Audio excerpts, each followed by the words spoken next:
The scent of Prosecco, and something vaguely floral, couldn't quite mask the underlying aroma of judgment that always seemed to permeate Rossi family gatherings.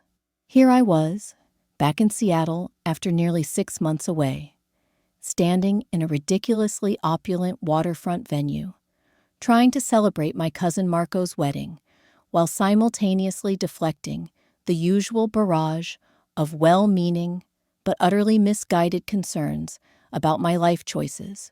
April in Seattle could be breathtaking, but inside this ballroom, watching Marco beam beside his perfectly sensible lawyer wife, Olivia, I just felt the familiar gray drizzle of expectation settling over me. Marco had done it right, of course. Followed the script, good Catholic boy, business degree, married a local professional from a nice family, already discussing mortgages in Queen Anne and christening timelines. Me, I was the anomaly. Alessia Rossi, 32, freelance photojournalist. My office was currently a shared workspace in Berlin, but more often it was a dusty Land Rover in sub-Saharan Africa, a crowded train carriage in India, or a makeshift tent near an environmental disaster zone. I chased stories, not stock options. I documented realities most of my family preferred to ignore.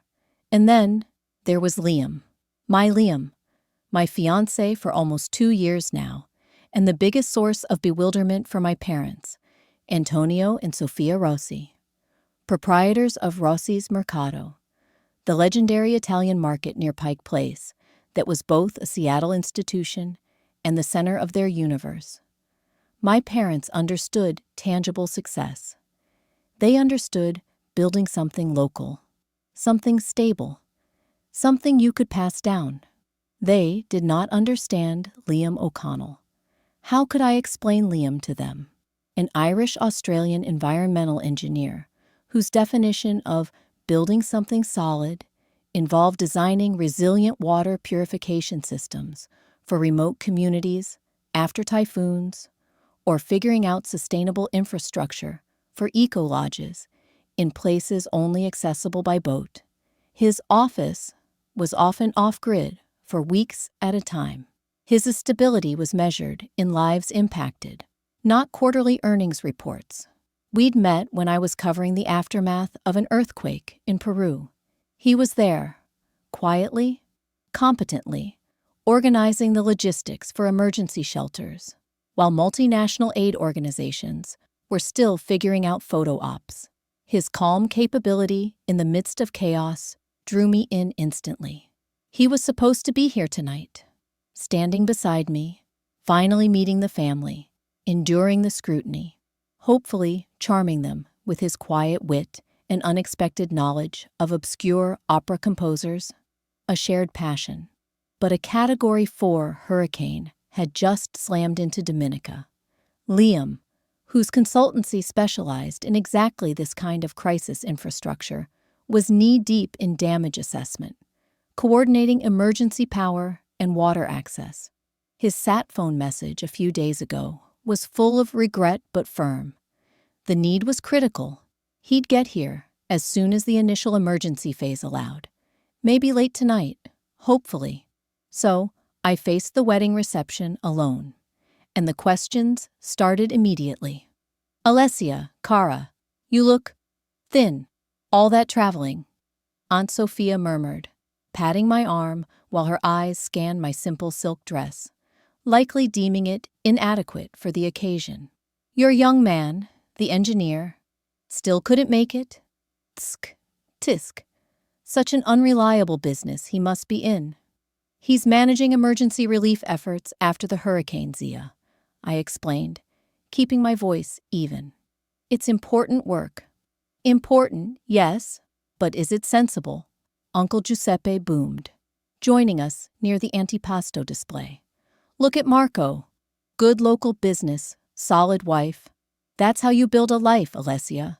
Not chasing storms around the globe with some adventurer. I excused myself, needing air, or at least a corner free of unsolicited life advice. I knew they meant well, in their way. Their concern stemmed from love, from a desire to see me safe, secure, settled nearby, according to the Rossi blueprint. But their inability to see value in any path but their own, their dismissal of Liam's vital work, their assumption that my life was somehow less real because it didn't fit their expectations. It chafed, constantly. I saw my parents holding court near the ridiculously large wedding cake. Papa Antonio, loud and expansive, laughing with business associates. Mama Sophia, elegant and sharp-eyed, surveying the room like a general assessing her troops. They looked proud, successful, firmly rooted in their world, a world I admired, even loved, but couldn't fully belong to anymore. Later, trying to appear engaged, while my cousin Isabella, after whom my other cousin Dia's mother in a previous story was not named, I reminded myself, with slight amusement, at the recurring names in these mental rewrites, detailed her daughter's preschool triumphs. I overheard Mama talking to Aunt Rosa and another cousin. "Still no sign," Mama was saying, with a theatrical sigh. "She says he's an engineer, but always in some jungle or island after a storm. How does one live like that? No stability. Wei Chen, down at the market, his daughter married that nice young doctor. Already bought a house in Magnolia. Our Alessia." She lowered her voice conspiratorially. "Honestly, Rosa, sometimes I wonder if this Liam even exists. She never shows proper photos. Always just blurry shots in strange places. Maybe," and here her voice dropped further, followed by brittle laughter from the group. "Maybe he's just a very handsome email address she invented." The laughter, though muffled, hit me like a physical blow. Not just doubting Liam, but mocking me, implying I was pathetic enough to invent a fiancé. The unfairness of it, the utter lack of faith, burned hot behind my eyes. I gripped my glass of Prosecco, focusing on the bubbles, willing myself not to react, not to give them the satisfaction of seeing me upset. This wasn't new, this undercurrent of disbelief, but hearing it voiced so crudely, so publicly, it hurt more than I wanted to admit. I pasted on my brightest smile and went to congratulate Marco and Olivia again, focusing on their happiness. Marco, bless him, was oblivious, happily accepting congratulations. Olivia, perceptive as always, gave me a quick, searching look. "You okay, Allie?" she murmured, as Marco was pulled away by another relative. "Peachy," I lied, "just enjoying the festivities." She squeezed my arm gently. "Hang in there. Liam will get here."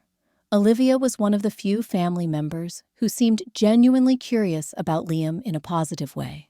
Perhaps because her own legal work sometimes involved international contracts. The toasts began after dinner. Predictably, speaker after speaker lauded Marco and Olivia's sensible choices, their bright, local future. Then, unexpectedly, the MC called my name. And now, a few words from the bridegroom's globe-trotting cousin, Alessia Rossi. A spotlight found me. Wonderful. I walked towards the microphone, acutely aware of my slightly too simple dress amidst the sea of formal wear, feeling the weight of dozens of curious and likely skeptical eyes. I hadn't prepared anything. I looked out at my family, my mother's tight smile, my father's impassive face, Uncle Giuseppe already whispering to the person next to him. I took a breath. "I'll keep this brief," I began, my voice clearer than I expected. "Looking at Marco and Olivia tonight, radiating such happiness. It's a beautiful reminder of what truly matters." I paused, meeting my parents' gaze for a fleeting second. Finding someone who truly sees you, who believes in your path, even if it's unconventional, who is willing to navigate the storms alongside you. That kind of trust and partnership is rare, Not everyone finds it, or has it recognized by others. I raised my glass. So, when you have it, cherish it, protect it, believe in it. To Marco and Olivia, may your life together be filled with love, understanding, and unwavering faith in each other. Salute. There was polite applause, maybe a few confused looks at my slightly pointed wording. As I walked back to my table, I felt drained, but also strangely defiant. I had said my piece, however veiled. Now, all I could do was wait, hoping Liam would somehow bridge the thousands of miles separating us and walk through that door. After my toast, I retreated to the relative safety of a table near the back, nursing my Prosecco and trying to project an air of sophisticated indifference I definitely didn't feel. I exchanged polite nods with relatives, endured a few more helpful suggestions about settling down from Great Aunt Carmela, and watched Marco and Olivia look genuinely happy on the dance floor. I checked my phone under the table. Nothing new from Liam. A familiar weariness began to settle in. Maybe this transoceanic life was too hard. Maybe my parents' fears weren't entirely unfounded. The band swung into a lively tarantella, pulling more guests onto the floor. Dessert was being served. Tiny, perfect cannolis and elaborate tiramisu cups. It was during this sugar-fueled phase of the evening that the energy near the main entrance shifted. I saw heads turning, conversations pausing mid-sentence. Curious, I followed their gaze towards the tall glass doors overlooking the valet area. And then I saw it. Not just a car, but the car. A black Range Rover, sleek and imposing, pulling up smoothly behind a departing Lexus. It was Liam's. Not his personal vehicle. That was usually something more practical, left parked at whichever airport served as his current hub. But the high-spec model leased by his consultancy for North American projects and travel. It radiated quiet expense, a world away from the sensible Volvos and Audis favored by most of my Seattle relatives. But it wasn't showroom perfect. I could see a faint layer of dust clinging to the dark paint, a telltale smudge of dried mud low on the wheel well.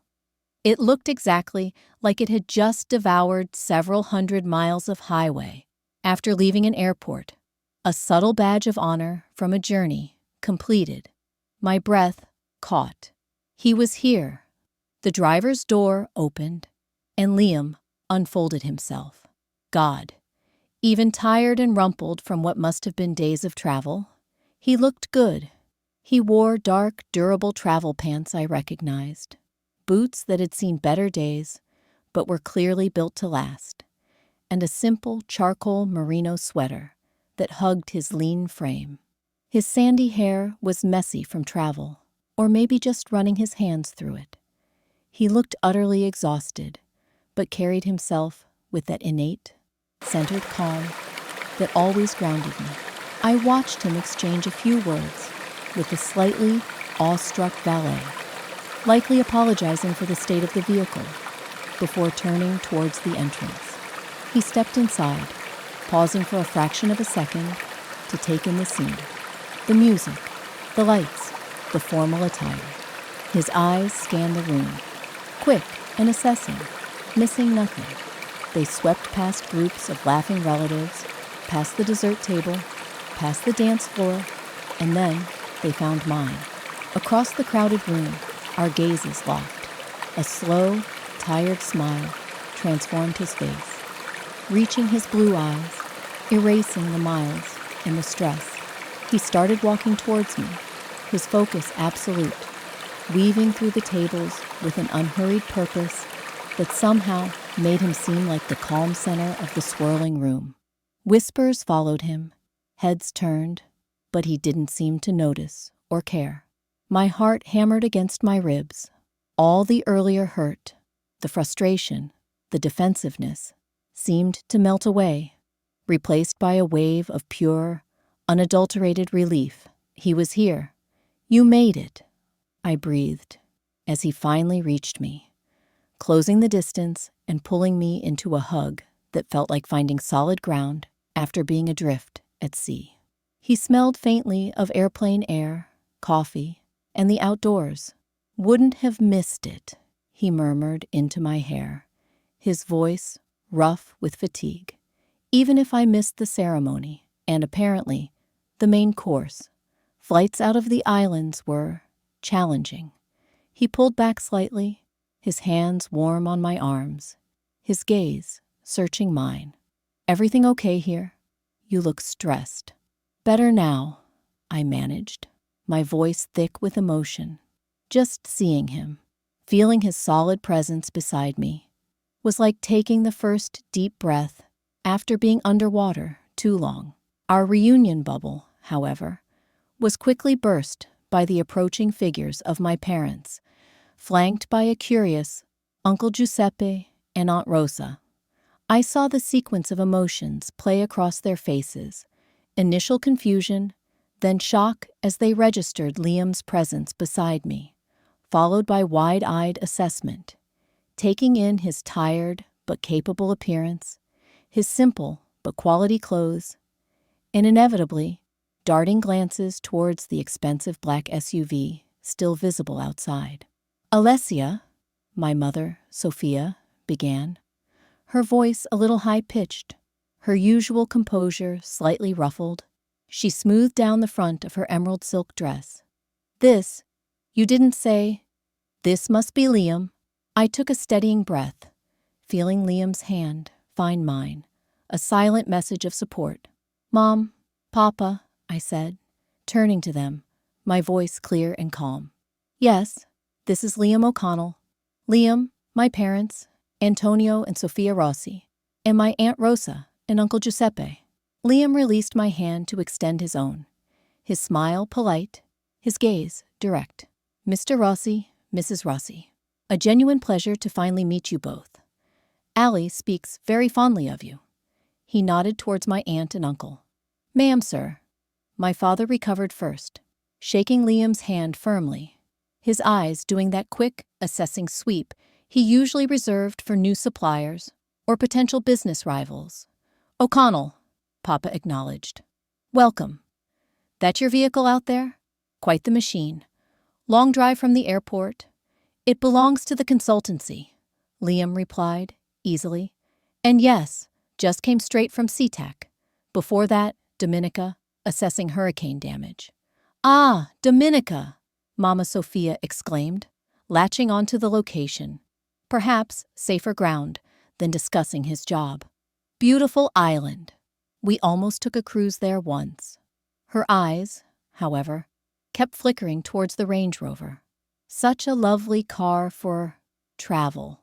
Uncle Giuseppe, never one for subtlety, pushed forward. "Engineer, right?" he asked, looking Liam up and down. "Impressive car for someone digging ditches after storms." He chuckled heartily at his own joke. "Must be interesting work, that. Rewarding, I'm sure. But," his voice lowered conspiratorially, "between us, does it pay the bills like, say, the restaurant business?" I felt my cheeks flush, ready to retort, but Liam simply met my uncle's gaze calmly. "It presents unique challenges. Ensuring communities have critical infrastructure like clean water after a Category 5 makes landfall is quite complex, actually," he said evenly, no hint of offense in his tone. "And thankfully, solving those complex problems allows the consultancy to do quite well. It keeps me busy." He didn't need to say more. The quiet confidence, the understated mention of success, linked directly to his unstable work, subtly shut down my uncle's line of questioning. Giuseppe mumbled something about needing another cannoli and drifted away. Papa Antonio, however, leaned in slightly. "Water systems, you say? Resilient infrastructure? We had some issues with the plumbing retrofit at the Mercado last year. Complex." He started asking Liam a detailed technical question. Genuine curiosity, replacing his earlier reserve. I watched, fascinated, as the dynamic continued to shift around us. The initial shock of Liam's arrival had given way to a buzzing curiosity. Cousins and relatives who had previously avoided eye contact now found reasons to wander over, offering introductions, asking polite questions about Liam's work, often mentioning the impressive car. My parents were visibly recalibrating, their narrative of the imaginary or unsuitable fiancé crumbling before their eyes, being replaced by the confusing reality of a tired but competent man who drove a luxury SUV and discussed engineering challenges with my father. Standing there, Liam's hand warm and steady in mine, I felt a strange sense of peace. This wasn't the dramatic, "I told you so" moment I might have fantasized about during moments of peak frustration. It was something quieter, more complex. Liam was here, real, tangible, effortlessly himself. The family's reaction was messy, incomplete, driven as much by the status symbol of the car as by the man himself. But it had shifted. Their disbelief had been punctured. And in that disruption, I found my own footing. The rest of the reception unfolded under this new, subtly altered reality. Liam, despite his obvious travel fatigue, navigated the lingering clusters of Rossi relatives with a quiet charm that seemed to both intrigue and slightly flummox them. He discussed structural engineering principles with Papa Antonio, listened politely to Aunt Rosa's detailed account of her recent trip to Italy, and even managed a non-committal response when Uncle Giuseppe tried to offer unsolicited advice on more stable investment opportunities than rebuilding infrastructure in disaster zones. He didn't try to win them over. He simply existed, calm and capable, beside me. I watched it all with a sense of detachment I hadn't expected. I saw Mama Sophia observing Liam, her expression still a complicated mix. The expensive Range Rover clearly scored points on her internal suitable provider checklist. But Liam's lack of local roots and his unconventional, often dangerous, work still furrowed her brow. I saw Papa deep in conversation with Liam near the espresso machine, gesturing animatedly about some technical point, finding a connection through the universal language of building things, even if one built restaurants and the other built resilient water systems. I saw my cousins whispering, their earlier pity replaced by avid curiosity. The shift was undeniable. Liam's physical presence, his quiet competence, the subtle indicators of his success. They had shattered the family's narrative of my imaginary or unsuitable fiancé. But as I watched them recalibrate, trying to fit Liam into their existing framework, I realized something crucial. Their recalibration didn't fundamentally change my reality. Before we left, Papa Antonio pulled me aside for a moment, awkwardly clearing his throat. "Alessia," he said, not quite meeting my eye. "You're Liam. He seems solid." He paused, searching for the right word. "Knows his work. Different kind of work. Maybe not easy to understand. But important, I suppose. He's capable." He clapped my shoulder briefly. "You be happy, Cara." It wasn't the heartfelt validation I might have craved years ago, but it was an acknowledgement, a concession. Mama Sophia's farewell was similar. A hug that felt slightly less stiff than usual, a whispered admonition to be safe, both of you, and a lingering glance at Liam that held less judgment and more wary curiosity. As Liam and I finally walked out into the cool, rain-washed Seattle night, leaving the fading music and lingering family dynamics behind, I didn't feel the surge of triumph I might have expected. Instead, I felt a quiet sense of peace. We drove back towards the hotel Liam had booked near the airport in comfortable silence for a while. the city lights reflecting on the wet streets. "Well," Liam said finally, breaking the silence with a wry smile, "I think your Uncle Giuseppe is ready to offer me a franchise opportunity for Rossi's Mercato, Caribbean division." I laughed. The tension I hadn't realized I was still holding finally releasing. "Don't give him ideas. But Papa actually seemed interested in your water filtration systems. Your father understands structure, resilience," Liam noted. "We found common ground." He glanced over at me.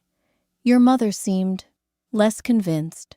"Mama worries about stability above all else," I explained. "Anything outside her known world feels inherently risky. A fiancé who chases hurricanes isn't exactly her ideal." I sighed. "They may never fully get us, Liam. Our lives don't fit their blueprint." "Their blueprint doesn't matter, Allie," he said quietly, but firmly, reaching over to squeeze my hand. "Ours does." Later, standing on the small balcony of his hotel room, the city lights spread out before us, like scattered jewels.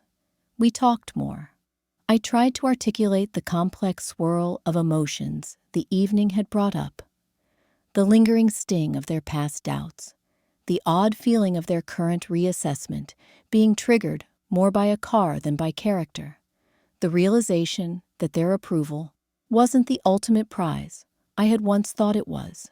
"It's not about them accepting you, not really," I tried to explain, leaning against the railing. "It's about them accepting me, my choices, my life. The fact that my definition of success and happiness might look different from theirs." Liam came up behind me, wrapping his arms around my waist, resting his chin on my shoulder. "And do you accept your choices, Allie? Are you happy with the life we're building?" I leaned back against his solid warmth, breathing in the familiar scent of him, something like sandalwood and jet fuel and resilience. "Yes," I said, the answer coming clear and strong, unburdened by doubt for the first time in a long time. "More than happy. It's chaotic. It's unpredictable. It's thousands of miles apart sometimes. But it's ours. And it's real. That's all the validation we need," he murmured, his lips brushing my hair. We stood there for a long while, watching the city lights, feeling the vastness of the world and the quiet strength of our connection within it. The wedding, the family drama, the subtle shifts in perception. They felt distant now, secondary to the core truth of our partnership. Months later, I was back in Berlin, editing photos from a recent assignment covering climate refugees in Bangladesh. Liam was on a video call, his face pixelated but smiling, showing me drone footage of a newly completed micro-hydro system, bringing power to a remote village in the Peruvian Andes. We were continents apart, living our separate, demanding professional lives, yet connected by the invisible threads of trust and shared values. I got an email from my mother later that week. Subject, Sunday, dinner. Inside was a brief message hoping I was well, mentioning Papa Antonio had been asking about Liam's engineering projects and suggesting I should bring Liam home for a proper meal. Next time I was in Seattle.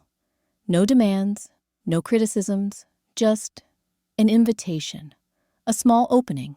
I smiled. Maybe they would never fully understand the paths we chose, the why behind our unconventional lives, but they were starting to see us, and I realized, with a quiet sense of certainty, that was enough. My validation didn't come from their approval, or from a flashy arrival, or from proving them wrong. It came from the quiet confidence of knowing I was living a life true to myself, beside a partner who respected and shared that vision. The echoes of disapproval hadn't vanished entirely, but their volume had faded, replaced by the stronger, clearer resonance of our own shared truth.